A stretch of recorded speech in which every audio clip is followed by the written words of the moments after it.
What's going on, everybody? It's FREEDO here for Your Overwatch. With the Overwatch League being a couple weeks in now, the storylines of where the teams are and where they're going have been set. So I thought it was a good time to do an updated power rankings video, but this time I had the opportunity of being joined with a pro analyst in the business, Sideshow. You might recognize him from being on the analyst desk for the Overwatch League, but he's also on other podcasts and does his own video content as well. I've been a fan for a long time before I'll even started. I'll put his Twitter and his YouTube down in the links below. Be sure to go check him out if you are a fan of this more analytical discussion stuff. I think it goes without saying that I am. Now we're going to jump right into the power rankings of the Overwatch League teams from top to bottom. I just want to say, unfortunately, the audio is a little bit less than perfect. I'm really sorry about that. It gets a bit choppy at times, and some of his words are going to get cut off. We sort of had a technical nightmare even trying to set this up, so I just feel lucky that it even worked out at all. Big thanks to Sideshow to have the patience to work through those tech issues, and next time we have somebody on the channel, I'm going to try a lot harder to make sure that we have the audio sounding pristine, but hopefully you guys like this one anyway. And without further ado, I present to you Sideshow. I thought it was pretty clear that there was different tiers of teams,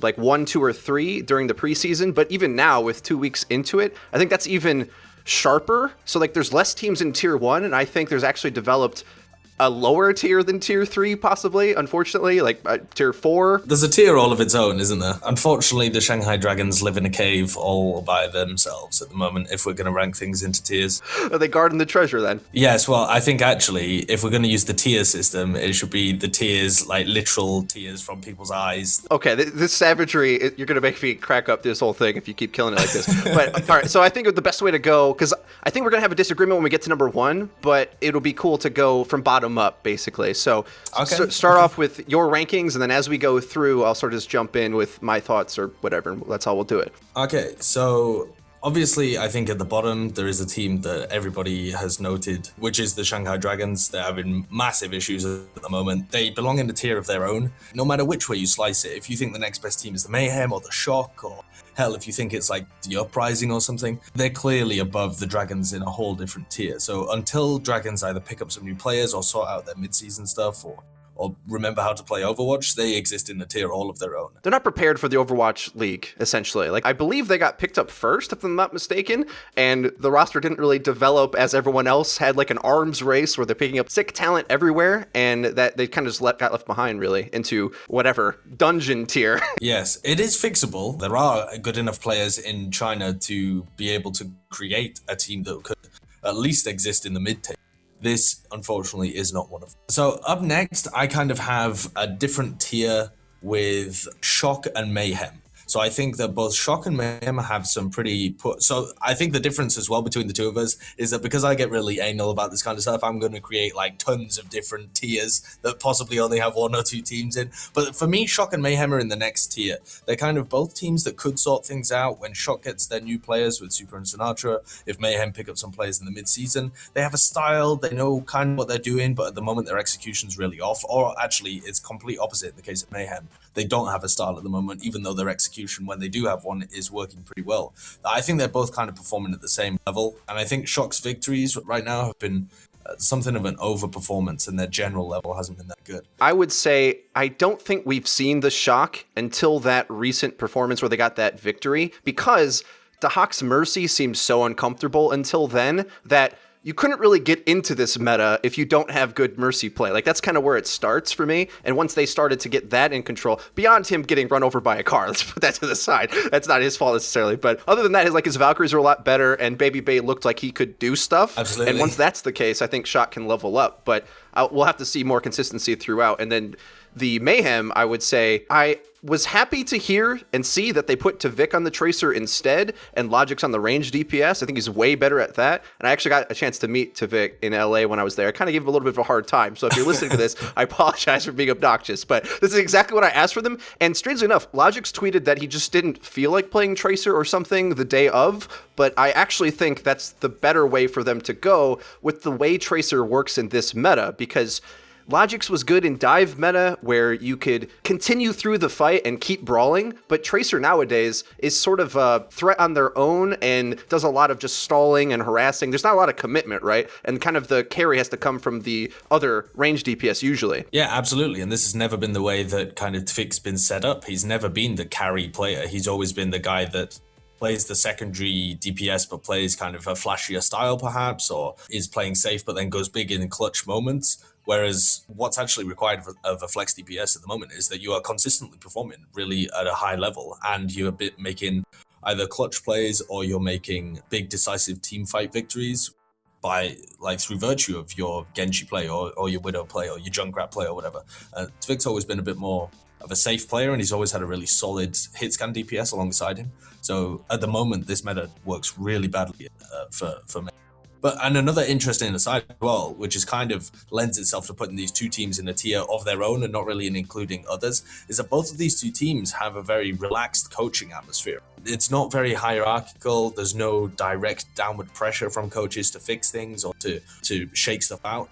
They have mostly kind of analysts who work with them to help the little nuances of their play, but there doesn't seem to be much structure how they're practicing or what they're doing. It seems to be a little hands-off in that sense, which is, I think, having its impact felt in their underperformances. Do you have numbers to keep these? If you have many tiers, that's fine with me. That works great. It even goes better. But if you could somehow either label them or number them so I can keep track as we go along. But so who's up next then? Shock and Mayhem are going to have their tier 4.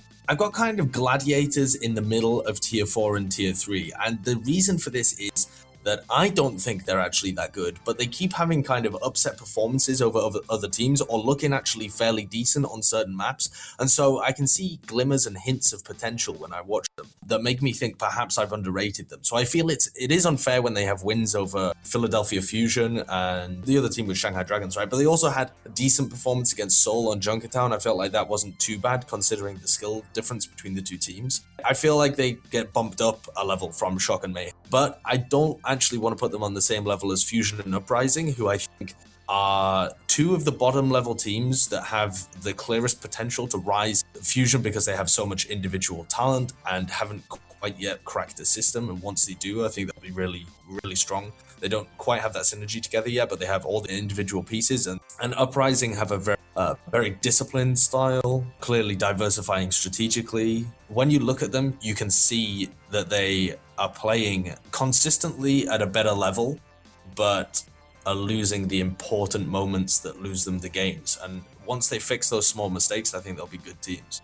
Whereas the Gladiators, I think, have still got a way to go. So would you say you're rating them based on not just their current power, but where you see them going, basically? I'm not rating them so much based on the results at the moment, because results are a lot to do with the strength of the schedule that you've had. So, for example, Uprising at the moment are sat at 1 and 3 because they've had to play London and Seoul so far, which are two instant losses for most teams in the Overwatch League. So I think rating people so early on in terms of the actual results doesn't give you the best rankings. And in fact, you have to look at how are they taking fights? How are they executing? Is there synergy there? Do they look like they have a plan going into this? Are they actually executing well? Looking a bit more at how they're taking each individual fight rather than how that sums up into the results of a match. And for me, Fusion and Uprising are performing much better as a sum total of their fights taken than teams like Gladiators, Shock and Mayhem. I tend to agree with placing them next to each other, but they couldn't be more different, though, because Fusion have that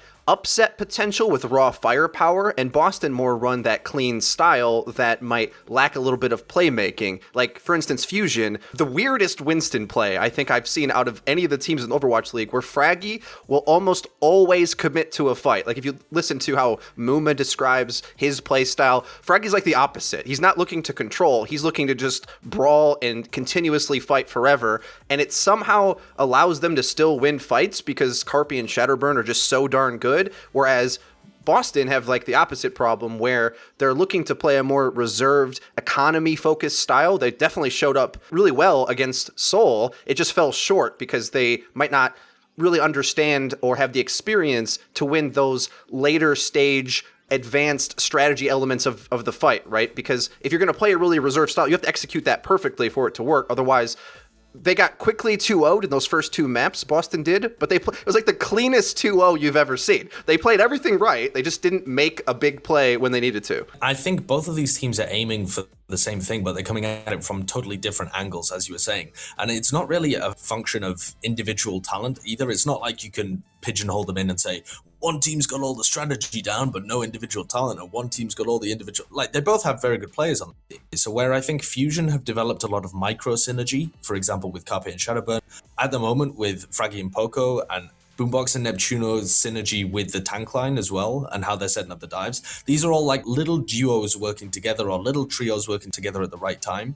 and they have like a very scrappy, brawly style at the moment. Whereas Uprising are coming from it from the macro synergy point of view, I think. So they have a plan, they know exactly all the timings, and they're going to execute on it.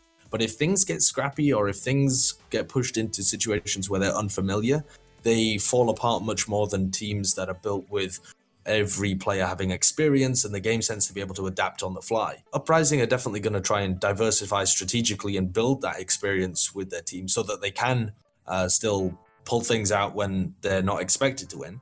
And I think Fusion are going to try and nail down their macro strategy. That's definitely what they're aiming to focus on, so that they have more clinical setups for different maps and different strategies.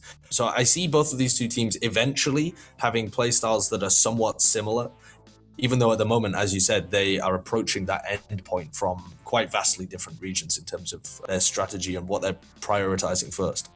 So above that tier 3 that I have with Fusion and Uprising, I would start to get into, so these are the real elite guys that I would expect to get into the playoffs. Okay, so Fusion and Uprising have got a shot of getting into the playoffs. These guys I would expect to be in there, and if they don't, then it's an underperformance. And obviously the first one, if we're working from kind of the worst upwards, the obvious one you have to mention is the Dallas Fuel, because despite the historic, incredible prowess of this roster, how much individual skill they have, how much experience they have on LAN, how many championships they've won, at the moment they look like hot garbage against good opponents, that is. So they've had a very strong schedule. They've had to face the LA Valiant, who are looking really good. They've had to face, who was it? Was it Seoul? Yeah, Seoul that they played, I think, in week 1. And then they've had a game against a much improved Houston Outlaws. For me, the Dallas Fuel should definitely be in this playoff area. And I think if they play against any of the worst teams, their individual talent, their experience, their ability to play kind of, I wouldn't call it default compositions because it isn't Genji Tracer Dive, but it's stuff like Widowmaker Tracer, it's stuff like the Soldier Tracer, the Soldier Junkrat that they've been playing quite a bit with Seagull. They won a control map away from London Spitfires as well, which is no easy feat. This team does have the talent to be able to beat the worst teams in the pack. They just haven't actually faced any of the worst teams in the pack yet, so they're not in form. But I would expect them to get into the playoffs, and I think it's also pretty likely, given the history of this roster, that they're able to turn it around and end up in something like a top 4 spot. They definitely have a lot to fix, but they also have a history of being able to fix it, and nobody else really in the league can say the same about their roster. The weird thing with the Dallas Fuel, I've spoken about them a lot recently, but it is such an interesting case because they seem to be the team that shot themselves in the foot the most, whereas other teams sort of tried to add small elements into their roster. They tried to go really wide and build the most flexible musical chairs type lineups that we've ever seen, and we've seen where that has resulted in. And either it's a chemistry issue, but even more so than that, it's like a hero pool issue where Seagull plays projectile, or like Taimu will be on Hog, but then Taimu can't play another off tank, so they can't really swap into Winston Diva when they need. They're always all in on one strat from go, and you can't have that in the Overwatch League. It's not the best thing to do. One sort of trump card that I think I might have found by looking at their VODs really carefully was that I don't know why they haven't put Seagull in more to sort of rotate in the off-tank slot as well. We've seen Seagull play Diva in the preseason, and he was good. He played a defensive, peel-focused Diva. I think if they needed to do that, they have to run a defensive style anyway with the way that their roster works. They don't run full dive.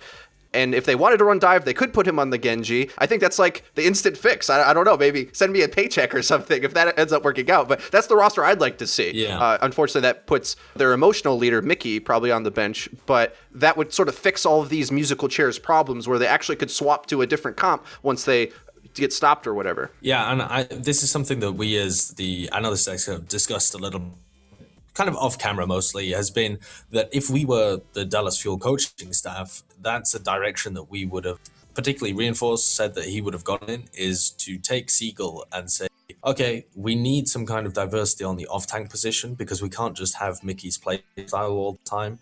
The guy looks like he's struggling at the moment to build synergy with Coco. He's getting abused a little bit by the other divas. So maybe you do run Siegel in that. Now, I think probably the reason that they haven't fielded him is that they haven't had the time to integrate him into the roster on that role, because that wasn't his role coming into it. He was more of a specialist DPS guy. So he would run the Genji for them, he would run the Junkrat for them. But I think definitely if you have that guy there who is very intelligent, has a lot of game sense, and has shown an ability, although not an ability to play like a top tier off tank in the past, but an ability to play it and has all of the intangible pieces you would want from an off tank, then see how it goes, at least in scrims. And obviously they might be running this in scrims and we would have no idea, but it does seem like that would be one possible solution to the woes of Dallas Fuel, is running Siegel on that off tank. I think for a lot of the diva at the moment is you have to either notice when people are out of position and be able to punish them.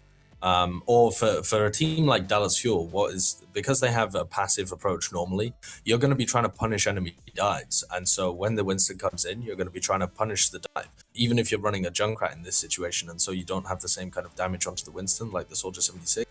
At the moment, divas are really good at being able to punish that. So if they get dived upon, which is the counter to them running such a passive style, Mickey should be the guy that's dealing with that. Get up in the Winston's face, boop him, do a lot of damage with your primary fire and your micro missiles, allow your team to finish that kill and stabilize while your supports back off.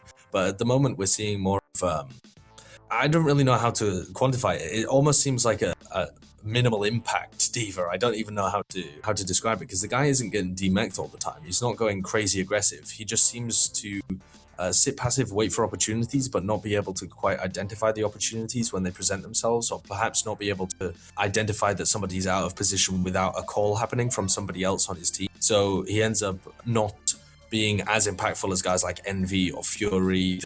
Actually in the same tier as the Fuel, weirdly, because they beat them 4-0, I would have the Outlaws. And the reason for this is that I think that result, as impressive as it is, we need to see more of it in order to have Outlaws rated this highly. And so it's kind of a tentative placing, because Outlaws for the beginning of the season looked fairly tragic. They looked like a team that had a lot of potential, but they just didn't know what to do on each map in particular. And they've done a couple of interviews recently where they said they changed their whole practice style. They're doing it differently now. They're looking at substitutions very differently. Because if you remember, Outlaws and Fuel were the two teams using the most substitutions, and they were messing up the most, because the Outlaws were doing this weird thing where they're trying to sub in Clockwork to have a dedicated tracer on control maps, which really hurts them because there's no natural pairing. They want to run him with Jake because he can run stuff like the Soldier 76 and the Pharah, but then you can't Genji, so you have no aggression because Clockwork also plays a passive tracer, and so there's actually no initiative being taken by anybody on the team. So what we saw when they played against the Dallas Fuel,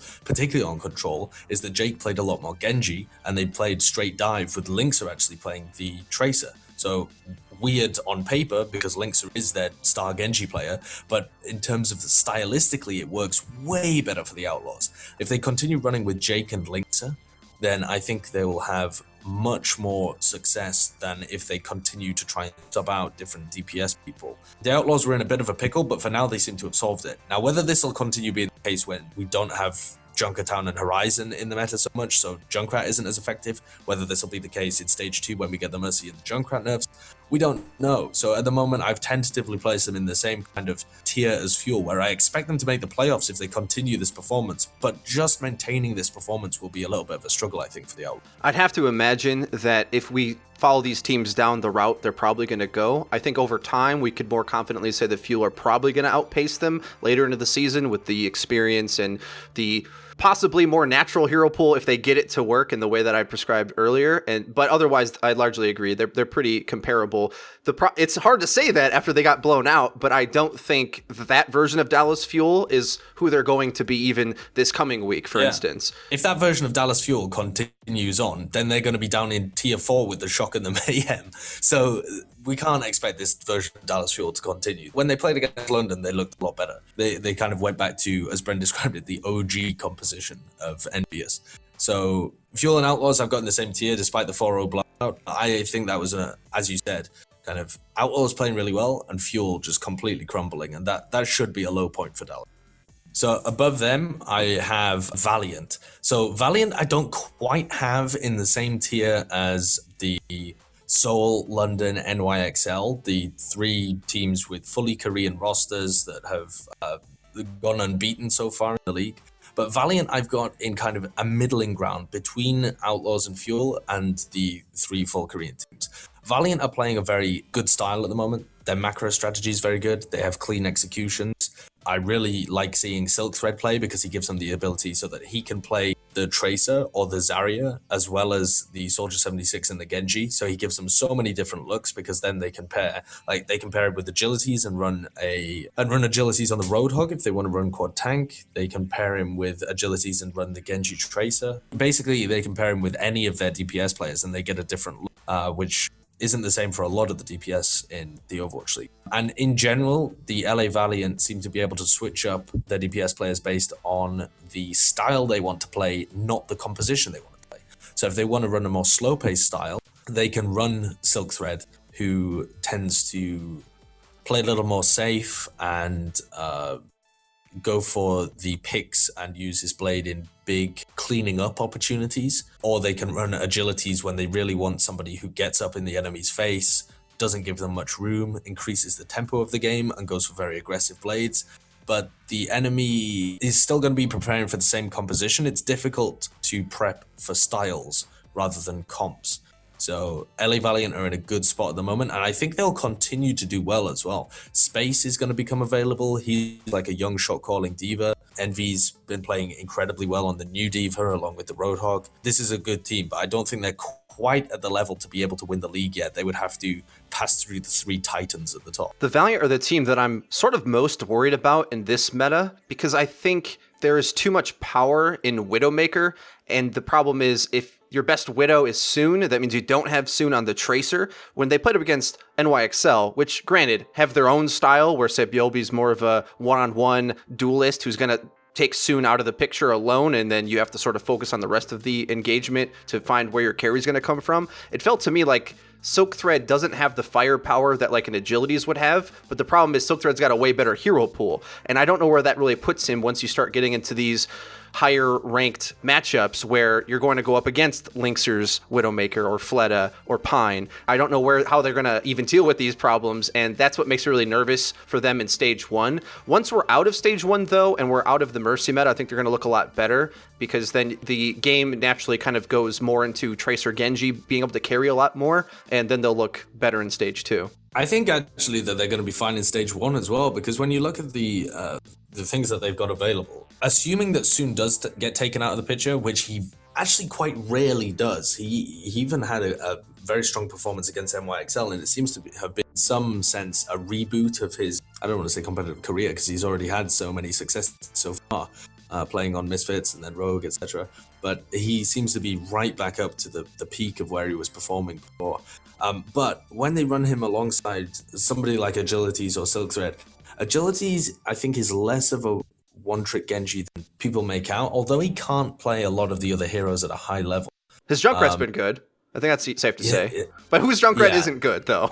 Yeah. He's got a decent Junkrat. He can also play the Roadhog as well, which allows them to play a huge range of different styles, because then that frees up Envy to play some of the other heroes that he's good at. Now, Envy can play Soldier 76 to a pretty high degree. He can also play the Roadhog. He can play D.Va and Zarya.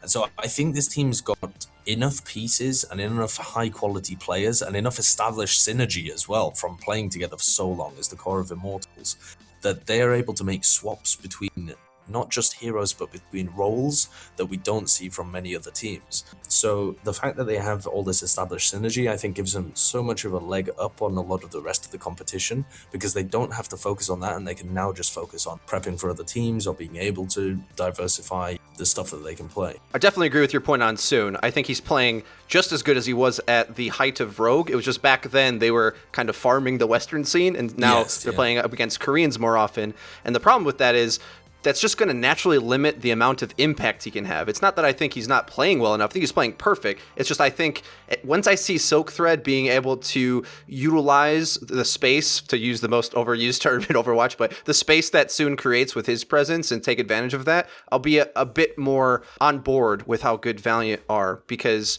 against NYXL, I think that was kind of the issue where the opportunities weren't really getting taken advantage of. But against worse teams, then Soon's just going to carry because they don't know how to deal with the Tracer that good. But against the better Korean teams, they have better tank and support play where you're not going to get farmed by a sick Tracer as much. Yeah.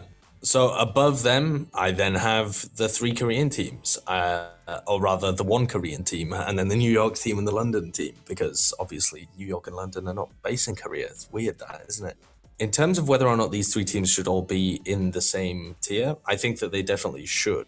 I think that there's very little actually that we can say at the moment, having not seen any of the teams play each other, that would lead us to believe that any of them are much better or much worse than the others. I think the way that most people have it right now is that Seoul are the current best. They have the best map record, they have very established synergy, they seem to have the best macro play as well from my point of view from watching the games. They are very good at being able to rotate ultimates, they have very good engagement of fights, are generally able to throw a lot of different looks at people based on either running Mirror or Cookie, and their supports have stepped up since we saw them previously playing in this meta with Mercy. And now I think that Toby is actually a very good Mercy, where previously both him and Jaehong were struggling on that hero. I think that most people have them at the top, but are they head and shoulders above the others to the point where you would put them in another tier? No, I don't think so. I think that New York have a lot of positives going for them in terms of their grasp on the current meta and how they're making use of their support play. They farm their ultimates way faster than anybody else. They get them so often that they're able to take much riskier fights than other people because they can afford to push in just on the basis of having a support ultimate advantage, which affords them more attempts to be able to push, which generally has resulted in pretty good success. So even though their fight win percentage, I would hazard is lower than the others. I haven't actually looked at the statistic. In terms of how they're playing the win conditions, New York Excelsior are actually playing a very good game. And they're only 1 map behind in terms of map record than Seoul. And New York have actually had a more difficult run so far. And then London as well. I think that they have a huge amount of individual talent, possibly more than Seoul. They've found a system that works for them at the moment. Going forward throughout the season, if they try and split playtime between different players or make 2 full rosters or change up the roster that they're fielding a lot, then who knows, that could dip in performance as they try and build synergy, or they might find some magic core that's able to properly utilize all the talent they have on paper and become incredible. But for now, I don't think that they're really playing at much of a different level to the other. So much individual talent that either of their DPS can carry, so you can't just shut one of them down. And even the other 2 Korean teams can't boast that. Their tanks are potentially the best in the league as well. I think that Gesture and Fury, or Fisher and Fury, are probably the best tank duo in the league, and tanks are one of the most important things at the moment. So even though they're kind of winging it right now, I think they're very good, and all 3 kind of have various pros and cons going for them that I don't think we'll really be able to separate them until we get the head-to-head matchups. I think that's very fair and reasonable to say. However, I don't want to be fair and reasonable. I want to make wild speculation. And I would go as far to say is that I think, as is my prediction, this is utterly crazy and probably shouldn't be said by anyone ever, but I think that NYXL is going to beat Seoul this week and cement themselves as number 1, because I think they have a style that works really well in this meta. And they're the kings of the Mercy meta, in my opinion, just in the way that they're able to deal with all the different things that are most important. So, like, the team's not built for their Tracer to carry necessarily. He's more of a playmaker that goes off and worries about the win condition. If that means he's got to hide in the back line waiting for the Mercy Valk to come out, doing nothing until she does to kill her, so Bilby makes that play. And although Fleta definitely wiped the floor with Pine in the preseason, I don't know if that is accurate of where Pine is at now. Now, the big wrench to this whole theory, though, is that a good point that I saw Monty make on the Watchpoint show, he said that, and I think this is probably true for all the teams somewhat, bar NYXL, but they've kind of played around with their rosters, right? I think London kind of played a little lax to allow some of these maps to drop, committing to and being kind of stubborn with strategies that weren't really working, and they sort of just played as if they knew they were going to eventually win these series, because really, Dallas could have took them to the last map as well. They could have took them to a decider, and then when they went to the decider against the Valiant, then Birdring decides he's just going to, I'll just pick Widow on a Pharah map and shoot her in the head instantly and make it impossible to play that. They kicked it up another gear, so it's even harder to judge where they're playing now because of the way the games have gone. I think Seoul especially is kind of mixing in a lot of players we probably won't see in some of these higher level games, and oftentimes look to play really loose until the end of a round where they decide, okay, let's execute this Sombra EMP that we've been building the whole time. Like on that Horizon match, I forget which team they played against, but they looked like they might have gotten full held, and then they just executed the perfect attack and cleaned up. Like, where are these teams really? And the problem for my theory, obviously, is I think NYXL is the one team out of the three of them who has been putting their try-hard pants on the entire time and kind of showing what they really have. Like you said, NYXL, in some senses, yeah, kings of the Mercy meta. They've figured out a really good system of making the best use out of Mercy and Zen. They, to me, lack a star player because Sabiorbi, as you said, has gone from occasionally being a star player in the previous Tracer metas of Apex Season 2 or so, and has now transitioned into being very much a win condition focused Tracer. So he's going to shut down players on the other team, he's going to open up opportunities for his team, he's going to try and get very crucial picks at very specific timings, but he's not somebody that you can rely on to win you a fight that you would have otherwise lost, I think. And they don't really have that from their tank duo either. So they've been relying on Pine for that in the control maps and also on Dorado, basically anywhere that he can play hit scan to a huge degree. And I think in the future they'll be relying on Flower to deliver that star performance. But for now they have Libero, who's also very safe with how he plays. And although he's improved his Genji to the point where it looks pretty decent, it's nowhere near the level of a Fleta or a Prophet, these kind of guys, Birdring even. So they really lack a lot of punch, I think. And when it comes down to taking the fights, yes, they'll probably take them well. They'll have advantages going into them. But I see more clutch power on Soul and Spitfire by a fairly large degree, to the point where I do think it's reasonable to predict NYXL to come out with the upset. And for me, I think that Seoul NYXL has something like a 60-40 advantage in favor of Seoul, I would say. Maybe even slightly more, something like a 65, because when you actually look at the maps being played, you have Oasis, where Pine's going to find it more difficult to have impact, whereas that's going to be Fleta's playground. You also have Eichenwald in there as well, where I expect Seoul to kind of run amok. And so NYXL really have to push it to a 5-map series, in my opinion, if they want to be able to take it, which will be tough for them. But they could. They certainly could. Yeah, I wouldn't say NYXL's favored at this point by any means, but if Seoul do end up winning, it's going to be with their adaptation, I think. And that's their biggest strength, that at the end of the day, maybe just leads them to winning the entire league, because they really can figure out comps and how to engage on them properly. I think a lot of people, when they watch Overwatch, they get more of a counter pick focus to their analysis of what's going on in the game, but Seoul finds like the engagement counters really well, where they take different angles or put the right pieces in different locations of the map. NYXL just, I'd be lying if I said that they do that really well. I just think that they mechanically perform in a meta where if a few star players are really sick, they will mechanically overwhelm fights. I think, as much as I love Jaehong, I think Jonak has the better mechanics in terms of fragging power. Oh, Jonak's insane at the moment, isn't he? Yeah, incredible. Whereas RGH is more of the playmaking smart support player who's going to come up clutch. It's a little bit different, right? So it's going to be a fireworks either way, and I would say if NYXL do end up upsetting that, though, it'd be hard to really say that Seoul's on top of everybody, is the point I'm trying to make. So if that happens, you heard it here first. Just to return to your coaching point as well, the craziest thing about Seoul is that they had a phenomenal coaching staff going into the Overwatch League, and then they picked up one of the coaches from GC Busan, who their entire core joined London Spitfire. So they robbed one of their competitors of a key coaching member of a very teamwork-based team, where their coaching staff was doing a lot of the, I don't want to say heavy lifting, but a lot of the strategical planning, which was their main strength. kind of stole him and added that element to Seoul Dynasty. So they're in a great situation at the moment in terms of being able to adapt. And they have all the pieces to be able to do it now. So Seoul have got to be considered the favourites on paper. And it's on the other teams to beat them and knock them off their perch. One last thing that I would say about London is my worry that they've looked a little bit weaker to these other teams. And I don't know if I can ascribe that towards them kind of playing around and testing their roster. Because I think I can almost emphatically say at this point that teams that try to incorporate too many players and too many moving parts at once in the early season have looked weaker than we otherwise would have thought.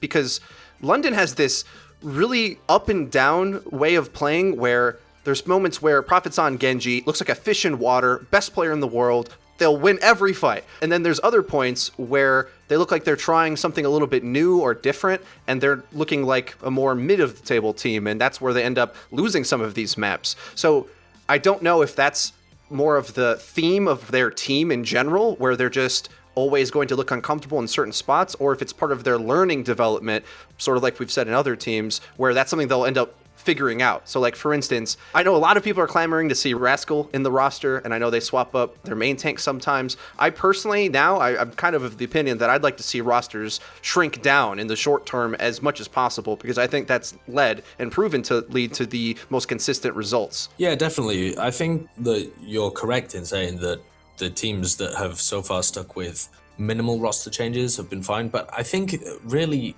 when you look at how Seoul Dynasty have worked it, it's not so much about having low amounts of roster changes, it's about keeping a consistent core that has a set plan going into fights so that you can plug and play elements and they don't have to change the entire style of a team. They just add little quirks, or they allow you to do a certain strategy, or they add certain firepower in a different way.